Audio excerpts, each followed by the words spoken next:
जय श्री राम। दोस्तों, आप लोगों का एक बार फिर से स्वागत है हमारे YouTube चैनल खुल के कहूं में।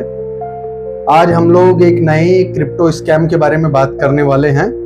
इस स्कैम की कहानी कुछ ऐसी है कि इन्होंने स्कैम करने के लिए पूरा का पूरा बैंक ही खोल दिया था क्रिप्टो का।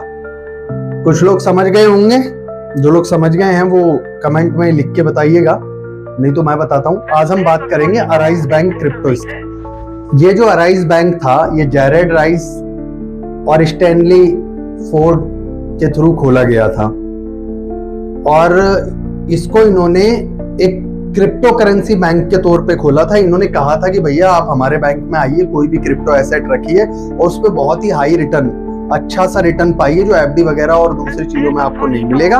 हम आपको बढ़िया रिटर्न देंगे। दूसरा, हमारे पास एफडीआईसी बीमा भी है। हमारे यहाँ बड़े बड़े इन्वेस्टर्स ने इन्वेस्टमेंट किया हुआ है, तो जो आपका पैसा है, जो आपका क्रिप्टो एसेट है, जो आप हमारे बैंक में रखोगे वो सेफ रहेगा। टेक्निकली अगर मैं ये कहूँ कि ये एक ऐसा बैंक था जो कि क्रिप्टो करेंसीज के लेन देन में डील करता था। लेन देन इन द सेंस, जिस तरह से नॉर्मल बैंक में हम हमारे पैसों का लेन देन मेंटेन करते हैं ना, कि पैसों को जमा करना, निकालना, कहीं से प्राप्त करना, ठीक वैसा ही यहाँ होता था। पर यहाँ एक दिक्कत थी। ये जो हमारे बैंक्स होते हैं, जो जनरल बैंक्स होते हैं, वो फिएट करेंसी को मैनेज करते हैं और दूसरा, उन बैंक्स को किसी ना किसी एक सेंट्रल अथॉरिटी या एंटिटी के थ्रू कंट्रोल किया जाता है, जैसे हमारे देश में आरबीआई है। लेकिन ये जो बैंक था, ये किसी के थ्रू कंट्रोल नहीं किया जाता था, ये डिसेंट्रलाइज था।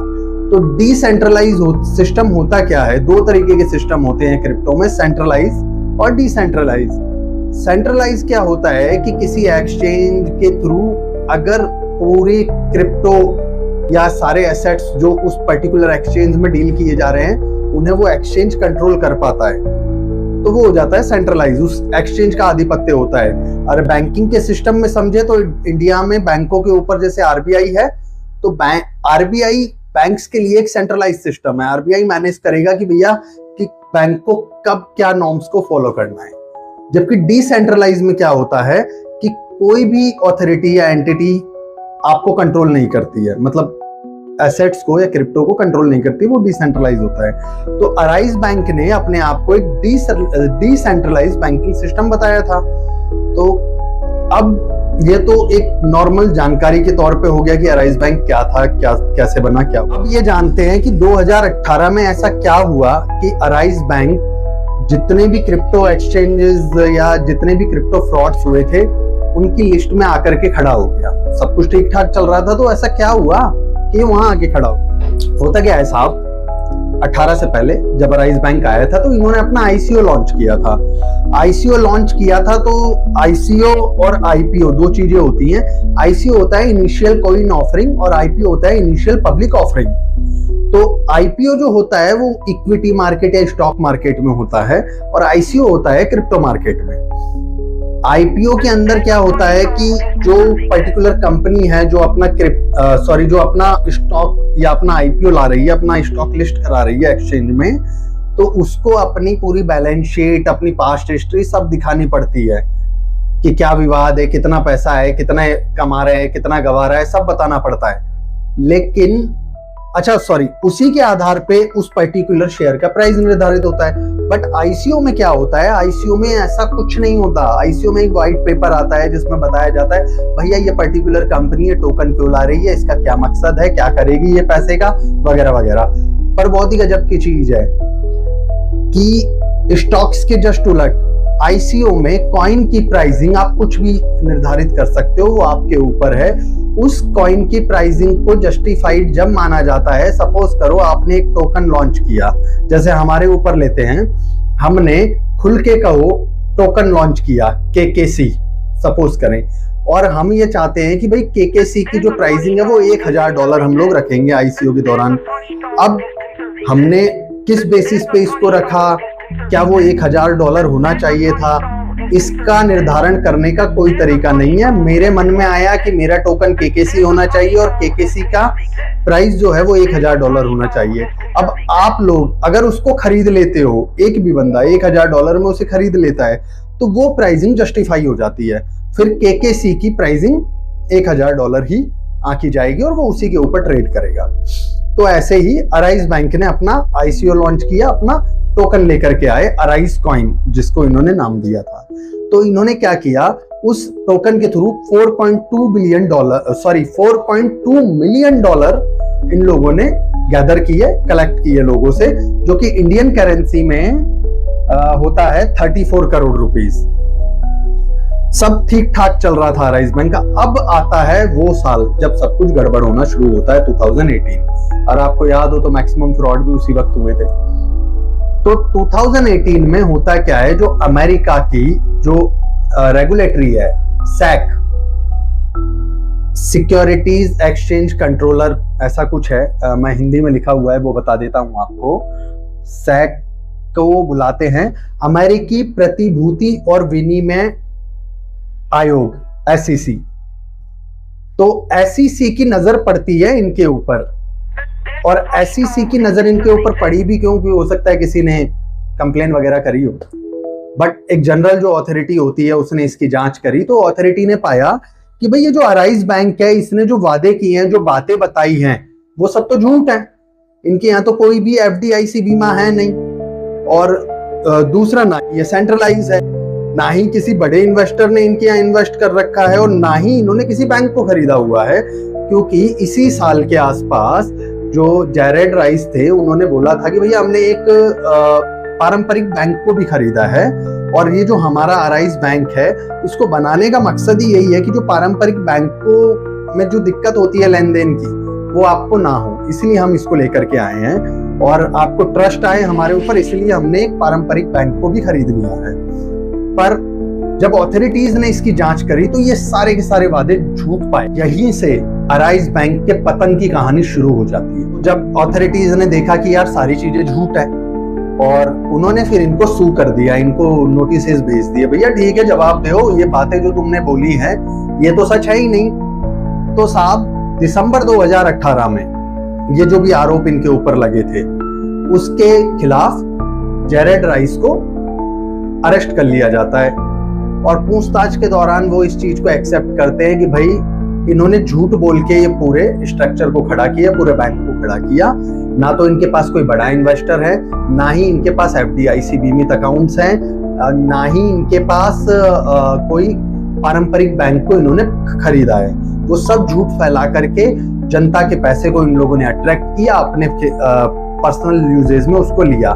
तो जैरेड राइस और उसके पार्टनर को जब अरेस्ट किया गया, तो इनके ऊपर जो मुकदमे लगे वो जाहिर सी बात है धोखाधड़ी, फ्रॉड, डाटा मैनिपुलेशन और पैसे को गलत तरीके से यूज करना, इस तरह के आरोप इनके ऊपर लग गए और इनको जेल में डाल दिया गया।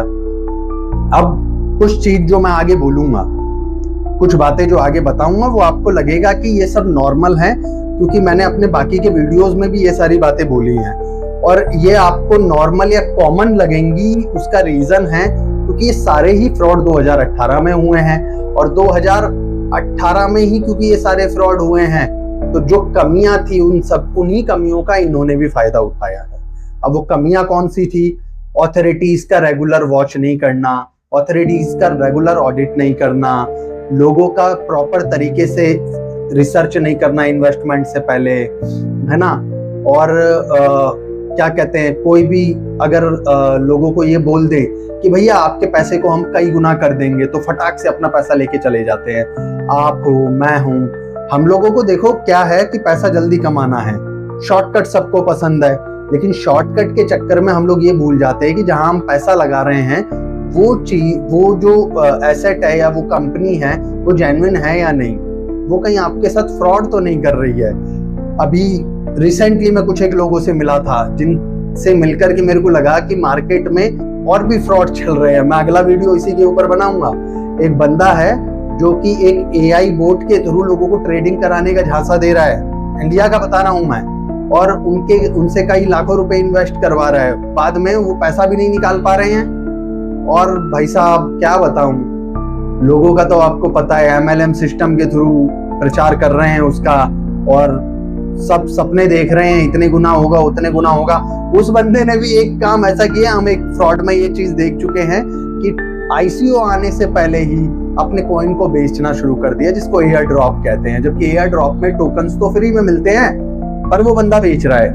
और इंटरेस्टिंग बात यह है, उसके जो अंधभक्त है वो उसको खरीद भी रहे हैं। खैर, इसके बारे में हम आने वाले वीडियो में बात करेंगे।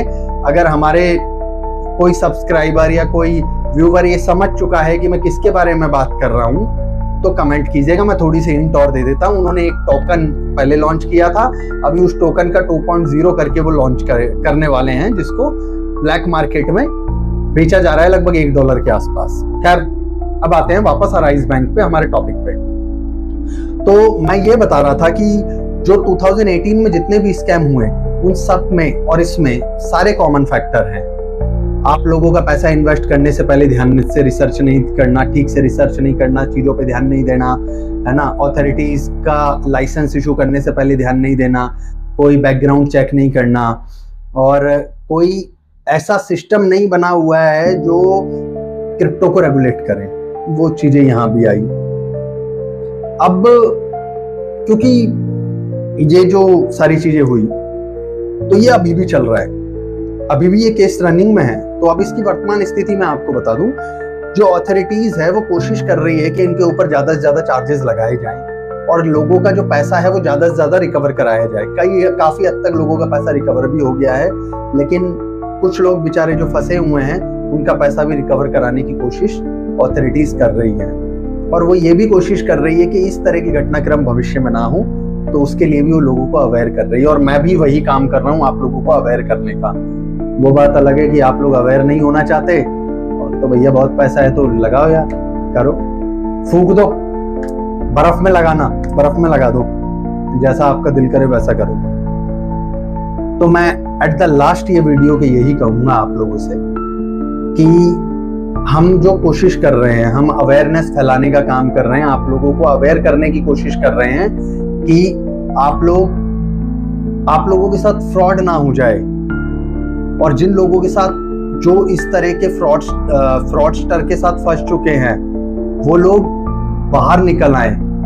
ये एक तरह का इंडिकेशन है। हम जो वीडियो सीरीज आपके लिए लाए हैं ये क्रिप्टो स्कैम की, ये उन लोगों के लिए एक इंडिकेशन है जो लोग फ्रॉड कर रहे हैं कि संभल जाओ। और जो लोग इसमें फंसे हुए हैं उनके लिए भी एक इंडिकेशन है कि भैया आप यहाँ से बाहर निकल आओ, बस बहुत हो गया, आपका पैसा जितना भी बचा है उसको लेके निकल आओ, वरना जीरो हो जाएगा। तो हमारी ये जो मेहनत है, हमारा जो ये एक छोटा सा इनिशिएटिव है, अगर आप लोगों को अच्छा लगा तो प्लीज प्लीज प्लीज हमें सपोर्ट करें, हमारे चैनल को लाइक करें, शेयर करें, सब्सक्राइब करें। क्योंकि दोस्तों, हम लोगों ने नोटिस किया है कि आप लोग हमारे वीडियोस तो देख रहे हो पर यार सब्सक्राइब नहीं कर रहे हो। हम आपसे कुछ नहीं मांग रहे हैं, अब वो फ्रॉड लोगों को पैसा दे करके आ जाते हो। हम खाली एक सब्सक्राइब मांग रहे हैं, एक शेयर मांग रहे हैं और एक लाइक मांग रहे हैं। और अगर आपका दिल करे तो कमेंट कर दो कि आपको हमारा काम कैसा लगा। तो अगर आपको वाकई में वीडियो हमारा अच्छा लगा तो हमारे चैनल को लाइक करें, शेयर करें, सब्सक्राइब करें। जय श्री राम।